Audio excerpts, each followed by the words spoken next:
9:31, iniciamos tiempo de análisis en Ahora Extremadura, hoy pendientes de una cita, la inauguración dentro de unos instantes en Badajoz del primer Congreso Ibérico de Olivicultura que organizan la Sociedad Española de Ciencias Hortícolas y también la Asociación Portuguesa de Horticultura.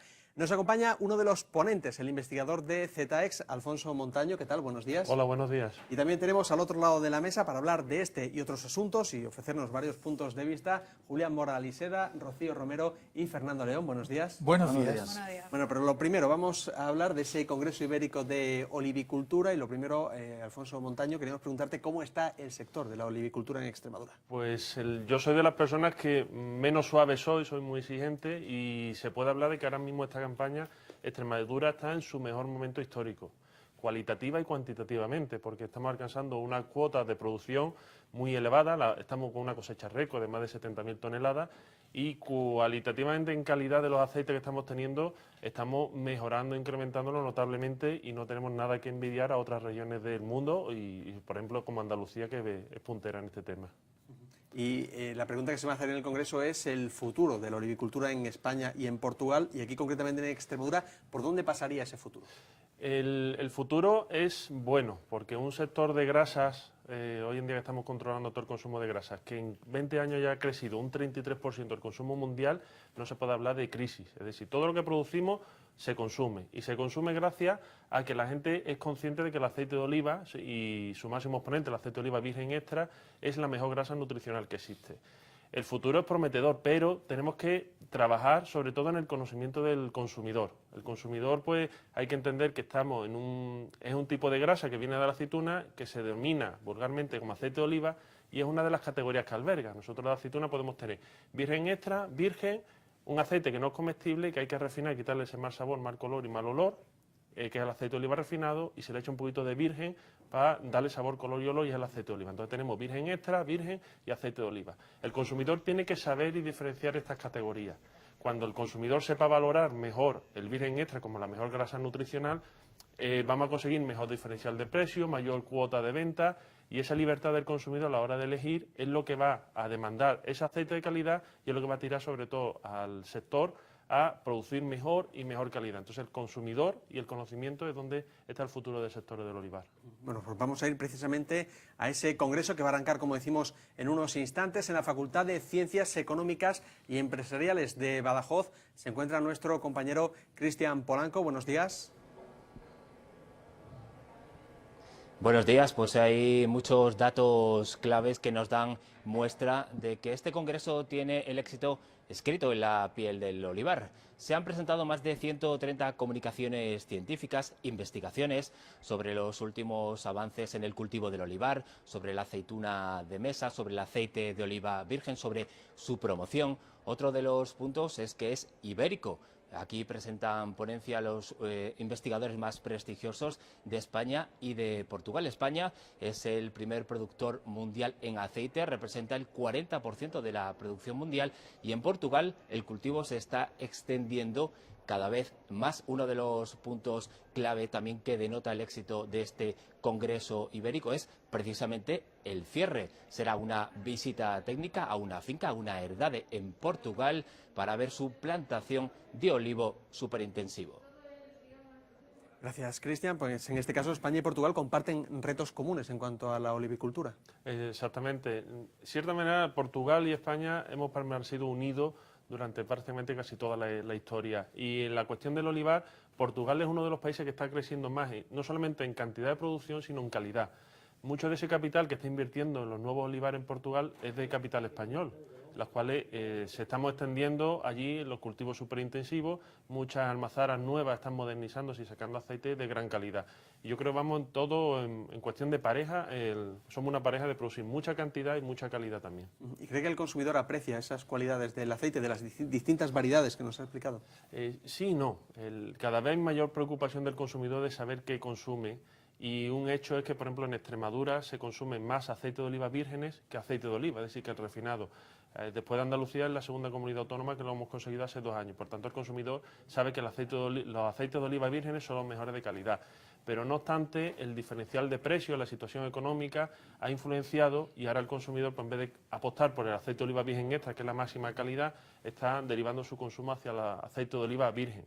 También es un sabor más tradicional, pero sobre todo la formación del consumidor es lo que va a tirar, sobre todo del consumo hacia arriba, se va a consumir más virgen extra y sobre todo se va a intentar recortar un poquito el terreno al aceite de girasol.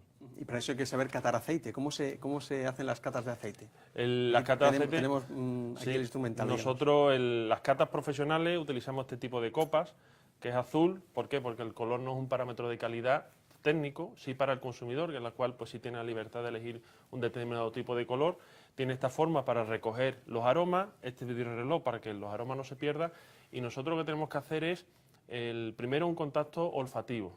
Y yo siempre le digo a la gente que tiene que buscar a ver qué imágenes le aparecen en la mente, igual que en las páginas de internet cuando buscamos imágenes, y tiene que pensar qué es lo que se le aparece. Entonces, pues, si el aceite es bueno, pues tendrá notas de frutas, césped recién cortado, notas de hojas, puede salir cáscara de plátano, y sobre todo que busquen la memoria olfativa, porque por medio de los aromas es la capacidad de almacenar más información que tenemos, porque muchas veces entramos en algún sitio y si esto me recuerda cuando mi abuela estaba haciendo las magdalenas, y es un acúmulo de palabras y todo a base de una señal química que es una cuestión de aroma. Después pasamos a la fase gustativa, en la cual nosotros tenemos que, de forma litúrgica, probar si el aceite es dulce, si es amargo, si es picante, el frescor que nos deja, la persistencia, si nos deja el paladar limpio. Todo eso nos da una información no solamente de la variedad, sino de lo bien o mal que ha hecho un proceso, en qué punto ha fallado y cómo podemos ir mejorándolo. Y en este aspecto sensorial es donde Extremadura ha crecido más notablemente en los últimos años. Grandes marcas de aquí de Extremadura están en primera línea de calidad de los premios a nivel nacional, sobre todo de mano de la manzanilla cacereña, que sensorialmente podría ser la mejor variedad que tendríamos en Extremadura. Nos vamos con más preguntas por este lado de la mesa, Rocío. Yo quería preguntarte, como investigador de ZX, ¿por dónde se está investigando sobre el aceite de oliva? Antes de entrar aquí en plató estábamos hablando de que están haciendo un aceite en loncha, ¿no? Para que se pueda consumir en loncha. Sí. ¿Qué tipo de investigación se está haciendo y cómo vamos a poder al final todos comer aceite de oliva? Pues al fin, hay que utilizar la premisa de el que no consuma que consuma y el que consuma en más cantidad. Y nosotros sabemos consumir aceite, pero tenemos que saberlo vender en el extranjero y adaptar nuestra forma de consumo o adaptar nuestro producto a la forma de consumo de ese determinado país. Si hay un país en el cual mojar pan en aceite no es muy normal, aquí en España, en nuestra cultura, mojar pan en aceite es lo más típico. Y en cambio tendremos que adaptar la forma de consumo en determinados mercados. Por ejemplo, en Z hemos estado trabajando con texturizaciones, hacer un producto líquido, sólido, para que se pueda comercializar, por ejemplo, en forma de margarina en aquellas zonas en las cuales el consumo de mantequilla pues, sea predominante, por ejemplo, Francia, Bélgica. Y después las investigaciones también van encaminadas a ser un producto más saludable, más cantidad de sustancias antioxidantes como los compuestos fenólicos, como la vitamina E, es otro de los objetivos, eso es el proceso de elaboración. Y después en el plano agrícola, condiciones también en las cuales ahorremos más cantidad de agua. Extremadura posee mucha cantidad de agua, pero no por ello tenemos que derrocharla. No solamente Z está investigando en olivicultura, también CICIT está apostando, por ejemplo, en optimización de la utilización del agua en riego, sin que eso sea perjuicio de la cantidad e incluso puede llegar a mejorar lo que sea la calidad. Se está investigando en todos los puntos y la suerte es que en Extremadura tenemos un tejido de innovación, de I+D+I, suficiente como para ayudar al sector desde la producción de la aceituna hasta mejores formas de comercializar. Bien. Sí, yo en primer lugar felicitar que Extremadura se posicione también en el ámbito del aceite y de la aceituna y en ese sentido parece claro que según los datos Extremadura es la segunda productora de España en cuanto a aceituna de mesa. Pero mi pregunta es la siguiente, es decir, ¿cómo ahora con las nuevas ampliaciones de las zonas de regadío de Tierra de Barros la producción del aceite de oliva y del olivar se va a incrementar, sobre todo el olivar intensivo o superintensivo? ¿Cómo va a afectar esto al olivar, digamos, tradicional, el ecológico, entre comillas? Porque realmente ahora es una lucha entre dos tipos de producción. Sí, no hay que obviar que los avances tecnológicos van encaminados a producir más y más barato. Un olivar superintensivo puede producir aceite, y estos son datos de estudio a nivel mundial, en torno a los 2 euros, 2,10 euros puede costar producir 1 litro de aceite. Si nosotros nos vamos a las zonas de Las Ur, de Gata o de Villuercas y Bore, vemos pendientes, olivares viejos, por así decirlo, que no se pueden mecanizar, y lo que hay que darle es un mejor posicionamiento en el formato de venta. Es decir, nosotros tenemos que saber vender nuestra historia. Es decir, si tú tienes un olivar súper intensivo, poca historia tiene detrás. Pero en cambio, cuando tú estás cultivando en la zona de las urdes, tienes que vender el paisaje, el entorno, el medio ambiente. Tienes que vender experiencia. Nosotros no podemos pensar que el aceite solamente es una grasa que te aporta 916 kilocalorías cada 100 gramos. El aceite es un vector de experiencia, de sensaciones. Y esas sensaciones son las que al consumidor le va a llenar más. Es decir, cuando abra una botella, por ejemplo, de manzanilla cacereña, va a oler el entorno, la hierba, va a ver el paisaje, va a ver las montañas, la sierra. Entonces, es lo que el que venda el aceite tiene que saber. Tiene que crear una historia detrás de ese aceite. Lo difícil que es recolectarlo, los pocos rendimientos que tiene, y todo eso hay consumidores que sí son ávidos a la hora de pagarlo, pero ese mercado está fuera de España, que en España difícilmente podemos convencer a un consumidor de que la manzanilla cacereña, por ejemplo, tiene que costar en torno a los 4 o 5 euros el kilo de aceite producirlo, sobre todo en los precios de este año, y eso frente a un superintensivo que vale 2 euros, pues tú tienes que darle al consumidor algo más, motivos para que ese diferencial de precio no sea una barrera. Y ese motivo es vender experiencia y una historia detrás del aceite. Ya, pero si, por ejemplo, no hay, en el caso de las Villuercas, de la Sierra de Gata o de las Urdes, no hay eso que están dándose en otras regiones con el caso del vino, es decir, museos y bodegas abiertas, que son realmente elementos culturales para difundir ese tipo de sensaciones, ese tipo de sabores, pues va a ser muy difícil que el consumidor de Madrid se imagine que esa aceituna de carácter tradicional o ese aceite le experimente a él todas esas emociones que usted señala. Digo que si se debería ir acompañado de esa otra cuestión. ¿No? Yo creo que se está haciendo. De hecho, hay marcas en el norte de Cáceres que están activando esas catas, están activando esas visitas. Hay un museo bastante interesante en Robledillo. Y todo eso, el entorno yo creo que va a ayudar. Lo que no puede ser que un visitante de Madrid venga a una casa rural al norte de Cáceres y se encuentre un aceite, con todo mi respeto, de Jaén. Si tenemos aceite bueno, tienen que venir aquí y probar nuestro vino, nuestro aceite y nuestras carnes. Si hacen turismo, ese oleoturismo o ese turismo enológico tiene que estar vinculado a nuestras raíces. Lo que no puede ser que yo le reserve una residencia, una casa rural y esté consumiendo productos de fuera. Si vas a visitar una determinada zona, tienes que consumirla. Y todo eso es activación y un mayor enfoque hacia la comercialización del sector industrial. Y no hay que olvidar que también las instituciones pueden ayudar un poco, pero si el sector no se mueve, las instituciones públicas va a ser difícil que le pueda ayudar. Sí. ¿Cuánto de esas 70.000 toneladas se vende a granel y cuánto se vende con valor añadido? Pues ¿En qué momento se encuentra? No sé si el cooperativismo en Extremadura tiene algo que decir al respecto o ya las industrias funcionan más atomizadamente o de otro modo. Una pregunta complicada. De esas 70.000 toneladas, aquí en Extremadura pueden quedar como autoconsumo en torno a las 20.000 toneladas. Es decir, queda una gran parte que se comercializa. Ahora, tenemos dos vías. El granel, que no hay que verlo de una parte negativa, y otro envasado. Envasado cada vez se está vendiendo más. Lo que pasa es que el principal punto de venta son las grandes superficies, en las cuales es difícil entrar por volumen y por precio en ese circuito. Muchas empresas se están focalizando en el mercado exterior. Avante, de hecho, está apoyando y empujando a muchas de ellas a vender fuera. Es difícil iniciar la venta, pero las empresas empiezan ya hoy en día a vender. De hecho, dos marcas españolas fueron a la Semana de la Moda en Nueva York del año pasado y una de ellas era extremeña. Es decir, y la otra era andaluza. Por tanto, no estamos tan lejos de la hora de la venta. Y la venta a granel es importante porque genera unos ingresos rápidos a las cooperativas. Yo cada vez que dicen, es que se llevan los aceites los italianos, y digo, cada vez que ves tú una cisterna son 90.000 euros que tiene ingresado en tu cuenta ya. Cuando hay otras empresas que deciden apostar por la comercialización y esos 90 se pueden transformar en 120.000 euros, pero en 2 años vista. Hay que sopesar también si nosotros queremos apostar por esa comercialización.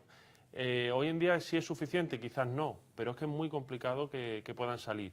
Y vender y poder liquidar a los socios a un precio razonable y rápido, pues no queda otra que vender a granel porque queda en manos de 5 grandes distribuidoras. Y aparte de Portugal, ¿cuáles son los competidores más importantes o los que hay que hacer frente desde aquí, desde Extremadura?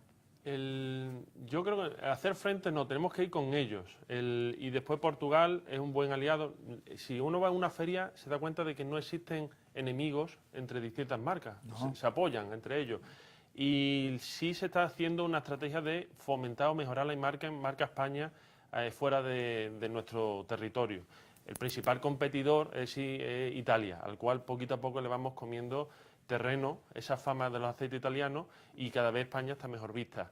En cuestión de cantidad, España va a ser la principal productora. Tenemos algunos competidores, más que otra cosa, serían norte de África, países como Túnez, en los cuales pues hay que exigirle lo mismo que se le exige al agricultor aquí en Extremadura, en cuestión de residuos, pesticidas. Y hoy en día, pues, competidores, a lo mejor sería, si existe competencia desleal, no sé, a lo mejor en Estados Unidos, que hay una pequeña competencia, pero sobre todo están poniendo barreras a la hora de la entrada, exigencias a unos criterios diferentes a las reglas que pudiésemos tener. Pero yo creo que Portugal está creciendo la producción, pero sobre todo es Italia, la gran competidora, y después en cuestión de calidad, en todos los países del mundo se están produciendo aceites magníficos, desde Chile o Argentina, que Brasil es un mercado muy importante, sobre todo para Extremadura. Los aceites chilenos pues, es el principal competidor, por ejemplo, en Brasil. En México se está empezando a producir también aceite, pero también se está incrementando el consumo. Y yo creo que al final la competencia, no existe competencia porque creo que nuestro aceite no tendría competencia. En el momento que uno lo pruebe, le gustará y se está abriendo un mercado poco a poco. Estamos pendientes de que comience ese congreso, de la inauguración en la que participa el presidente extremeño Guillermo Fernández Vara, pero quería incidir también en la producción, cómo influyen las características de una explotación y, por ejemplo, la edad de un olivo en la calidad del aceite. Pues influye muchísimo, porque el olivo, para que produzca un aceite aromático, tiene que sufrir. Yo digo que tiene que sufrir entre comillas. El olivar de sierra, de suelos pobres, de un ácido que no tengan nutrientes, el olivo, por así decirlo, sintetiza la sustancia de los aromas y antioxidantes como sustancia de defensa. Si tú un olivo lo tienes bien comido, bien bebido, pues generalmente te va a producir mucho aceite, pero ese aceite, por así decirlo, no va a llegar a su máximo potencial aromático. Generalmente también los olivos, igual que la viña, se está hablando de que tiene que tener una determinada edad para que tenga una serie de reservas y pueda responder, sobre todo sintetizando esos compuestos de defensa que son los que dan los aromas. Y generalmente, por ejemplo, el mejor olivar que ha tenido Extremadura en cuestión de premio era de los olivares, el olivar más malo que había. No tenía apenas suelo, muy ácido, es decir, que el olivo tiene que sufrir. Por eso también la manzanilla cacereña es uno de los mejores exponentes que tenemos. ¿Por qué? Porque son tierras con poco suelo, muy ácido y que el olivo sufre. Y aquí en la tierra de barro, por ejemplo, la morisca ha tenido también mucha fama. ¿Por qué? Porque eran zonas donde no se regaba, zonas calizas, y ese sufrimiento al final lo que va a hacer que los aceites salgan de mejor calidad. ¿Y cuál es esa edad del olivo para que dé su máxima calidad del aceite? El joven, generalmente no, pero es muy difícil porque al final hay olivos que tienen 5 años y te generan premios, y hay olivares que pueden tener cerca de 100 años y te siguen dando también grandísimos aceites. Yo creo que al final no es tan importante la edad del olivo como en la viña, pero al final, hablando con la gente, en torno a los 7 a los 14 años, los olivos están ya en una situación de equilibrio y te pueden empezar a producir aceite bueno, pero sobre todo si tú le haces sufrir al olivo. Sí, antes hablaba de este mito, ¿no? Que se habla mucho del aceite italiano, ¿no? Que todo el aceite, o que gran parte de la producción española finalmente se vende como aceite italiano. ¿Será ese caso en Extremadura? ¿Y cuánto? Porque antes hablaba, Fernando le preguntaba, 20.000 toneladas se quedan aquí, otras 50.000 salen de Extremadura, pero salen de Extremadura para quedarse en España, para salir fuera, para ser etiquetados como un producto extranjero. Italia se está concienciando de que también tiene un problema de autenticidad en su imagen. Italia ahora mismo está estableciendo medidas para garantizar que lo que se etiquete como producto italiano sea verdaderamente producto italiano. Anteriormente era difícil asegurar. Extremadura producía mucho aceite de mucha calidad, muy aromático, con una buena intensidad de colores verdes, y eso se le llevaba a los mercados italianos. ¿Por qué? Porque el mercado italiano es el que tenía la mayor red de distribución, siempre ha sido mercantes. Extremadura, en cambio, pues le venía una persona y dice, me llevo una cisterna y te doy 90.000 euros ya ingresados en la cuenta. Entonces él dice, bueno, pues recojo el dinero y le liquido a los socios lo antes posible, que eso también no es malo. Tú tienes que mirar también porque el socio de tu cooperativa no esté financiando lo que son las cuestiones de las ventas, es política de empresa. ¿En cuánto se queda en España? Esa cifra es difícil de conocer, porque ya al estar en Europa no existen tantos datos, pero gran parte también se queda aquí en España, porque la mayor envasadora del mundo se encuentra en Brenes, Sevilla, tiene almazara aquí en Extremadura, tiene muchos olivares aquí en Extremadura y también se está llevando mucho aceite de aquí de Extremadura. Por tanto, es difícil, pero principalmente se queda en industrias en España que la envasan y son los que la van a exportar al resto del mundo. Pues Alfonso Montaño, investigador de ZX y ponente de ese primer Congreso Ibérico de Olivicultura, cuya inauguración, por cierto, se está retrasando. Muchísimas gracias por estar con nosotros. Le Gracias dejamos a ya vosotros. que vaya al Congreso. Lo dicho, muchísimas gracias. Gracias a vosotros. Bueno, y